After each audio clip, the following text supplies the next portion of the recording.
Class 10, am I audible? Yes, sir. Now let me share the screen with you all.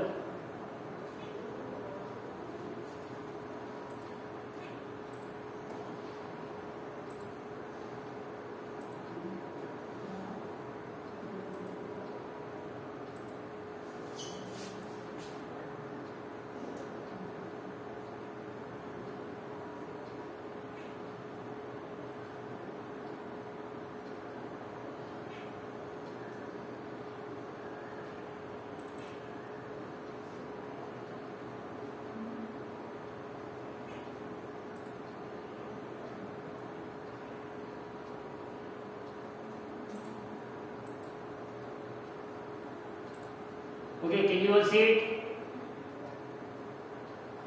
Yes, sir. Yes, sir. ठीक है, तो कल का discussion हमारा यहाँ तक हुआ था and we were discussing something about electric potential.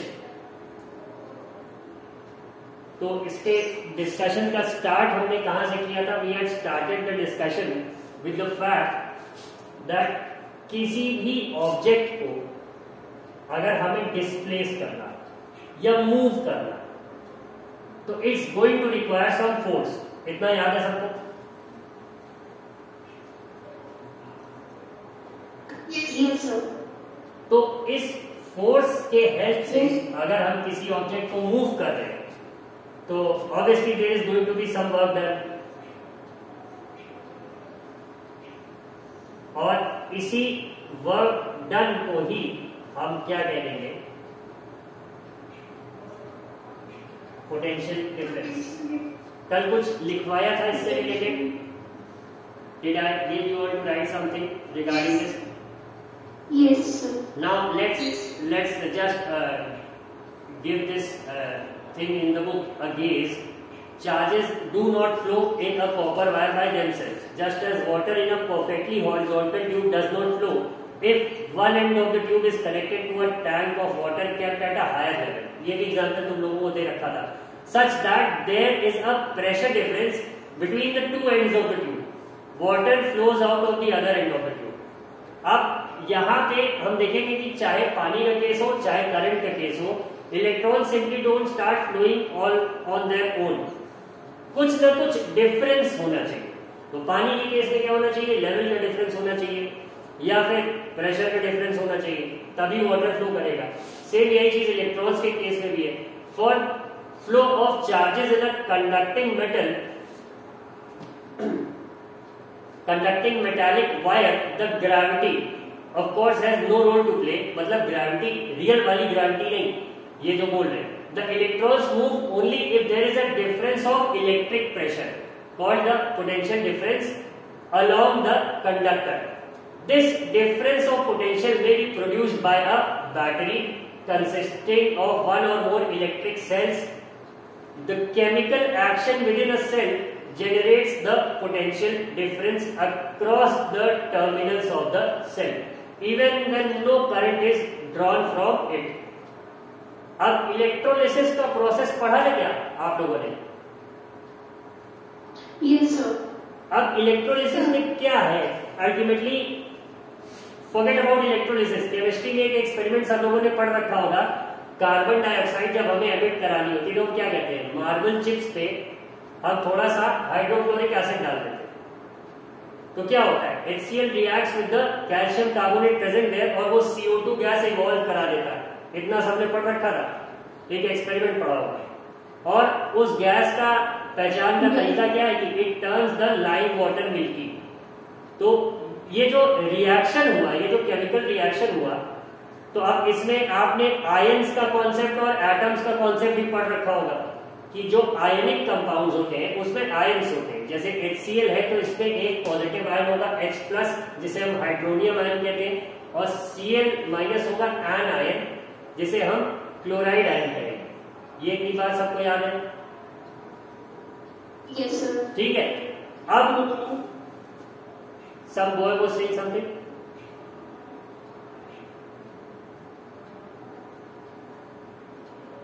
कोई ये लड़का कुछ कह रहा था. somebody just पार्टनर साउंड कौन था? Shall I continue? Yes.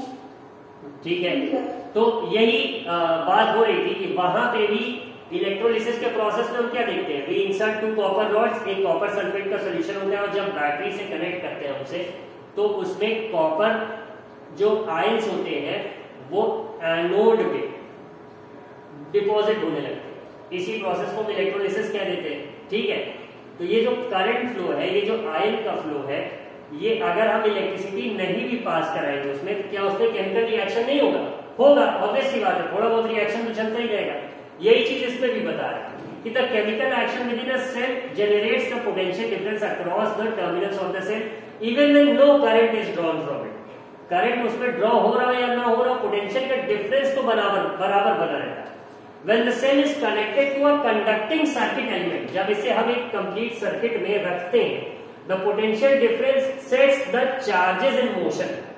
ये डिफरेंस है, जैसे ही हम कनेक्शन देंगे वो क्या होगा, that would lead to a difference in the quantity of charges present on the two ends, और जिस एंड पे ज्यादा रहेगा वहां से चार्जेस या इलेक्ट्रॉन्स फ्लो करने लगेंगे टुवर्ड्स द एंड जहां पे इलेक्ट्रॉन्स नहीं होंगे। इतनी बात सबके समझ में आ गई?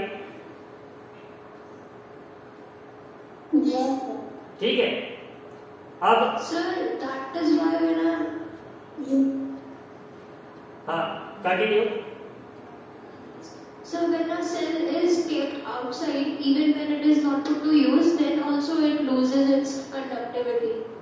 कुछ समय के बाद, जैसे अगर हम सेल की बात करते हैं तो नॉर्मली सबसे पहले हम लोगों की वही नोविनो या निप्पो की बैटरी दिमाग में आ जाती है, तो उसके दो एंड्स होते हैं। तो अब अगर देखो तो जो उसका पॉजिटिव टर्मिनल है और नेगेटिव टर्मिनल है, अल्टीमेटली बैटरी तो पूरी एक ही यूनिट है ना, और बीच में ऐसा अगर कभी तुम लोगों ने पुरानी बैटरी को तोड़ के देखा हो तो अंदर से कुछ ग्रे कलर का निकल के आता है, अगर ध्यान दिया हो तो वो जो उसकी केसिंग है प्लस उसमें जो अंदर चीजें हैं वो रिएक्शन तेज होता है जब हम उसे किसी चीज में लगा देते हैं। अगर वो कनेक्टेड नहीं किसी चीज से तो उसमें तभी थोड़ा बहुत रिएक्शन तो कहीं ना कहीं चलता रहेगा। तो अब ऐसा भी नहीं है कि उसे तुम बस एक महीने के लिए छोड़ दो वो खत्म हो जाएगी। हाँ, suppose if you purchase a battery और उसे खरीद के तुम भूल गए, 3 साल बाद तुम सोचो हम उसे यूज कर ले, हाँ तो बाय डेट ऐसा हो सकता है कि उस बैटरी का जो ये पोटेंशियल डिफरेंस क्रिएट करने की कैपेसिटी है वो बहुत कम हो गई हो, या फिर हो सकता है वो बैटरी काम ही ना करे, ऐसा भी हो सकता है। Got my point? यस। ठीक है, तो अब यही है। कौन है ये? Who is this? Sir it's me Pragati. Pragati, हाँ Pragati, what's your question? Sir, could you please explain once again electric potential and potential difference? Electric potential and potential difference. तो इसका एक बड़ा कॉमन सा एग्जांपल जो कहीं भी तुम समझने जाओगे तो लोग तुम्हें देंगे कि जैसे तुम्हारा पानी का टैंक है, अब वो छत पे रखा हुआ है, वहां से अगर हम एक पाइप कनेक्ट करें और नीचे एक बकेट रख दें तो भले आपको कोई जरूरत नहीं पड़ेगी किसी भी चीज की, पानी तुम्हारे टैंक में से उस बकेट में फ्लो करने लगे। क्यों? क्योंकि there is excess of water in the tank compare to the water kept at a lower height. Bucket में बिल्कुल पानी नहीं, तो from the area of higher concentration या higher quantity the water starts flowing to the region of lower quantity. इतनी बात बेटा प्रगति समझ में आ रही है? Yes, sir. तो सेम यही कॉन्सेप्ट अप्लाई होता है चार्जेस पे। अब इलेक्ट्रॉन्स फ्लो कर रहे हैं तो जाहिर सी बात है फ्लो करने के लिए एक एंड से दूसरे एंड पे फ्लो करेंगे, तो जिस एंड पे इलेक्ट्रॉन्स का कॉन्सेंट्रेशन ज्यादा होगा उस एंड से वो उस एंड की तरफ बढ़ेंगे जहां पे उनका कॉन्सेंट्रेशन कम होगा। अब जो नेगेटिव टर्मिनल होगा किसी भी बैटरी का, वहां पे जाहिर सी बात है वो नेगेटिव, हम उसे क्यों कह रहे हैं? क्योंकि वहां नेगेटिव चार्ज ज्यादा है, और पॉजिटिव टर्मिनल में क्या है, वहां पॉजिटिव चार्ज ज्यादा है, या फिर हम उल्टा भी कह सकते हैं कि नेगेटिव चार्ज कम है। तो इसीलिए उस नेगेटिव एंड से इलेक्ट्रॉन्स फ्लो करना चालू करते हैं the electron start flowing towards the positive end. क्यों? क्योंकि there is a difference of the concentration या फिर number of electrons present on the negative end compare to the positive and.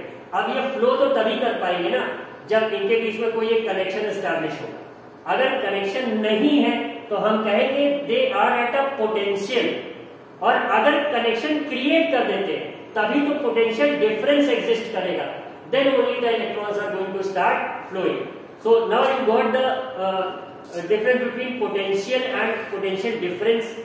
Potential difference एक circuit में है, if the circuit is complete connected तब potential difference act करेगा, otherwise two ends of a cell would stay at a potential.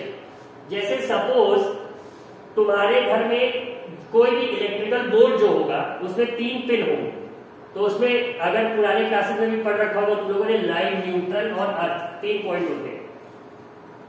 तो अब live wire जो होता है it is at a potential of 220 volt and neutral is at 0। तो जैसे ही आप कोई अप्लायंस कनेक्ट करते हो a potential difference is created and electrons from the live terminal start flowing towards the neutral terminal. और किसके थ्रू? जो appliance आपने कनेक्ट किया है, तो वो अप्लायंस वर्क करने लगता है। अब बात समझ में आ गई प्रगति?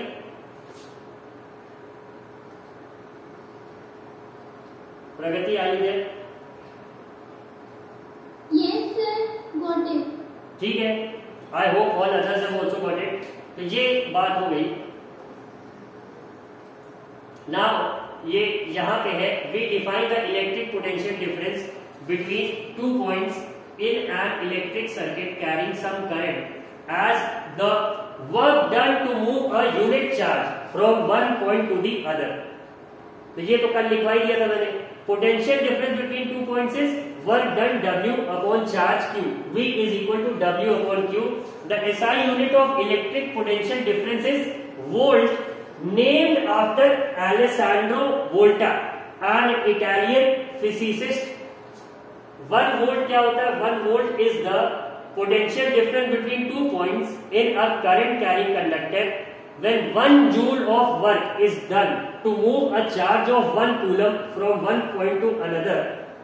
तो इसी को हम क्या कहते हैं? 1 volt का पोटेंशियल डिफरेंस। तो इस पोर्शन को अंडरलाइन जरूर कर लेना, ये तुम्हारा वोल्ट की डेफिनेशन है। अक्सर ये भी क्वेश्चन पूछ लेता है, define 1 volt।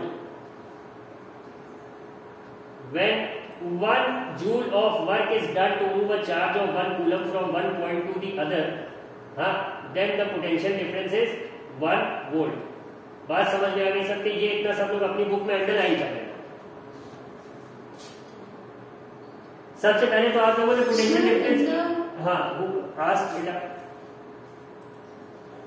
So in the definition which you had dictated yesterday, in that it was written positive unit charge। Positive negative normally एक समझ लो कि ये है तरीका ही है उसे बोलने का कि यूनिट पॉजिटिव चार्ज बोल लो, यूनिट नेगेटिव चार्ज बोल लो, या यूनिट चार्ज बोल लो, it's one and the same. और एक्चुअल में तो ऐसा होता है कि इलेक्ट्रॉन्स ही फ्लो करते हैं, जो नेगेटिव चार्ज होता है सर्किट में वही फ्लो करता है। Unless and until it's a process of electrolysis cations कभी मूव करेंगे पॉजिटिव आयंस जो होते हैं, वरना एक्चुअल में एक करंट कैरिंग कंडक्टर में या वायर में क्या होता है कि the protons are confined within the nucleus, उन्हें फ्रीडम ही नहीं होती चलने फिरने की, तो इलेक्ट्रॉन्स इसीलिए most of the charge carry करते हैं। तो हाँ, अगर चाहो तो कल की डेफिनेशन में ये एडिट कर दो और वो पॉजिटिव वर्ड काट दो, लेकिन अगर लिख भी दोगे तो कोई ऐसा प्रॉब्लम नहीं होगी। Got it Swasti? Yes sir. ठीक है, और कल उस डेफिनेशन के बाद आपने तो अब आगे कंटिन्यू करके लिख देना कि the SI unit of potential difference is volt, हाँ, और सिंबल उसका लिख देना कैपिटल V, और ये फॉर्मूला नीचे लिख देना V is equal to W upon Q, और बता देना वहां पे कि W क्या है, Q क्या है। कर लेंगे इतना सब लोग? Yes sir. ठीक है, और उसके बाद ये 1 joule of work is done to move a charge of 1 coulomb from one point to another, ये भी लिख देना। ये किसके डेफिनेशन है? 1 वोल्ट। ठीक है, नाउ अब पोटेंशियल, जैसे हमने अभी बोला था करंट मेजर करने के लिए एमीटर होता है, वैसे ही पोटेंशियल डिफरेंस मेजर करने के लिए the instrument used is called the voltmeter. The voltmeter is always connected in parallel across the points between which the potential difference is to be measured. ठीक है, अब सीरीज और parallel, let me tell you all what is series and what is parallel. पता तो होगा लोगों को, but still let me tell it to you.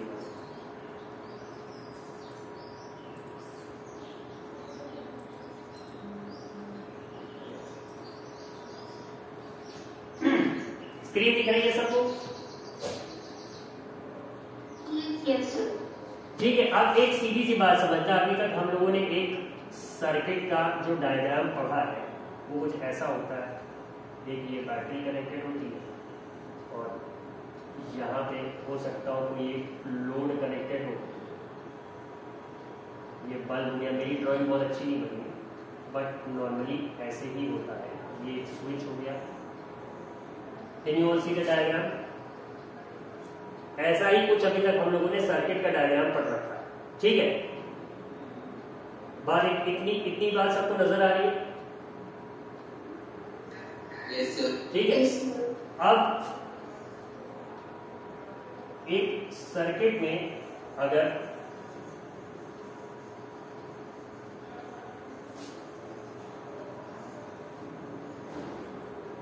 it's going to take a lot of time this way. अब अगर एक circuit है suppose, उसमें एक ही वायर पे रेजिस्टेंस हो या फिर लोड हो, एक ही वायर पे एमीटर हो, एक ही वायर पे सेल भी लगा हो और ये सर्किट ऐसे बना हो, एक सिंगल वायर पे ही सारी चीजें, इस तरह के कनेक्शन को हम क्या कहते हैं? सीरीज. ठीक है, कि जब एक ही कंडक्टर पे या एक ही वायर पे सारी चीजें एक के बाद एक लगी हो, तो ऐसे ही कनेक्शन को हम क्या कहेंगे? सीरीज कनेक्शन कहेंगे. ठीक है, एमीटर भी लगा है इसी पे. ये जो ये वाला मैंने बना रखा है, this is simply a symbol for resistance या लोड. इसके बारे में आगे पढ़ेंगे. इसकी जगह हम एक बल्ब का भी सिंबल बना सकते थे. तो एमीटर और ये सारी चीजें अगर एक ही वायर पे लगी, मतलब there is no separate wire for it, तो ऐसे कनेक्शन को हम सीरीज कहते हैं. अब पैरेलल किसको कहते हैं? अब सपोज करो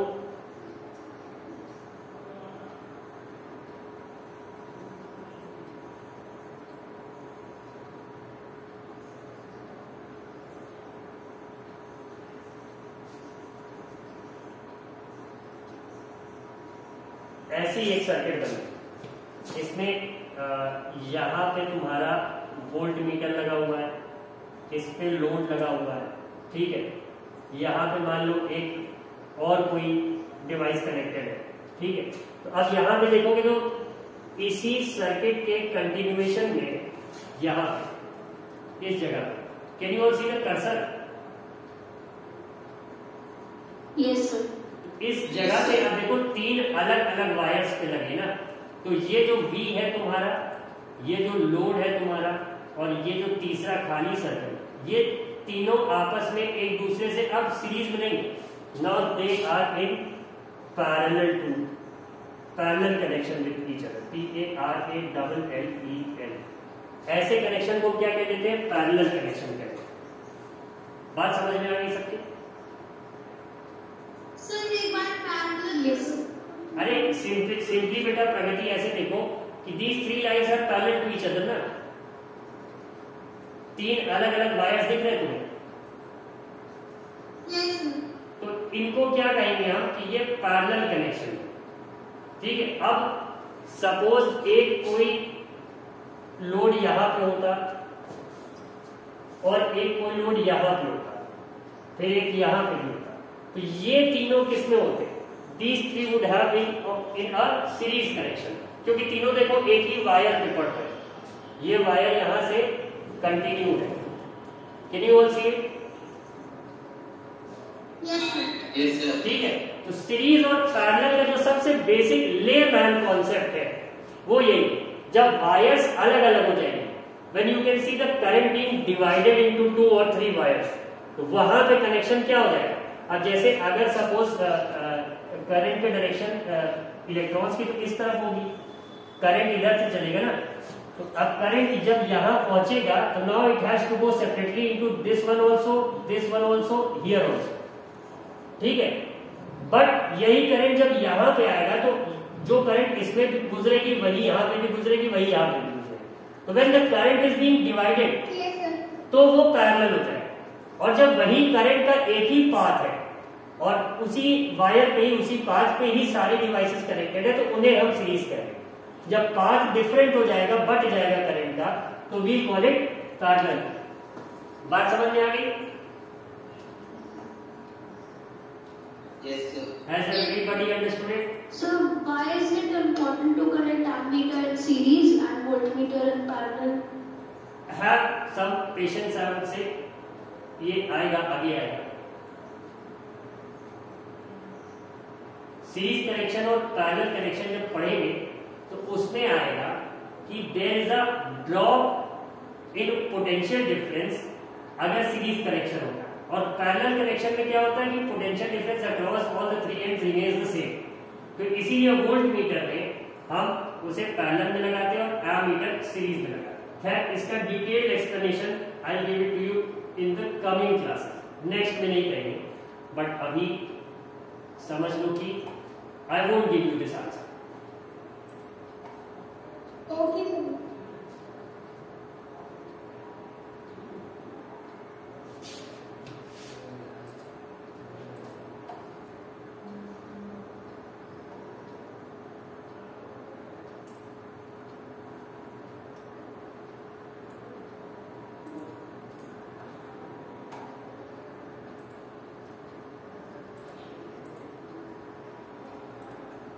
Can you all see it now? Yes, sir. ठीक है, तो यहाँ तक हमारी बात हो गई थी। एग्जाम्पल 12.2 आपके सामने है। सिंपल सा फॉर्मूला बेस्ड एक न्यूमेरिकल लिख रखा है। How much work is done in moving a charge of 2 Coulomb's across 2 points having a potential difference of 12 volts. तो यहाँ पे आपको V दे रखा है, चार्ज दे रखा है, तो W इज इक्वल टू क्या हो गया, VQ। सिंपली फॉर्मूले में रख के इन्होंने जान लिया कि work done is what 24 joule. बात इतनी सबके समझ में आ गई। ये इस फॉर्मूले में सॉल्व किया गया, V is equal to W upon Q, तो ये W इज इक्वल टू क्या हो जाएगा, V इंटू Q। वही फॉर्मूला इन्होंने यहाँ एग्जाम्पल 12.2 में लगा रखा। Got it? ठीक है। अब ये जो क्वेश्चन है, जैसे तो फर्स्ट क्वेश्चन है ना, name a device that helps to maintain potential difference across a conductor, तो इसका आंसर बैटरी हो गया या सेल हो गया। सेकंड क्या हो गया, what is meant by saying that potential difference between 2 points is 1 volt. तो मतलब क्या हो रहा है कि 1 कूलम चार्ज को उस पूरे सर्किट में घुमाने के लिए 1 जूल एनर्जी खर्चा हो रही है, इसीलिए पोटेंशियल डिफरेंस को हम क्या कह रहे हैं, 1 volt. Got it? Yes, sir. अब how much energy is given to each coulomb of charge passing through a 6 volt. तो अब हम ये पढ़ रखा था आप लोगों ने 9th में कि वर्क और energy are more and the same thing. ठीक है। Yes. अगर हम वर्क डन निकाल ले रहे हैं तो हमें एनर्जी कंज्यूम भी वही होगा जितना वर्क डन होगा। तो यही यहाँ पे पूछ रहे हैं कि जैसे V is what 6 in the third question के हिसाब से देखें तो V is 6 and Q is what, इन्होंने ईच कूलम का है तो ईच का मतलब 1 हुआ, 1. तो वर्क डन कितना हो जाएगा 6 into 1 which is 6 जूल्स। तो हाउ मच एनर्जी हो रहा है, तो आंसर इसका 6 जूल हो जाएगा। इतनी बात सबके समझ में आ गई? Yes, sir. Yes, sir. ठीक है। So I will stop the discussion for today over here. I hope समझ में आया हो सबको।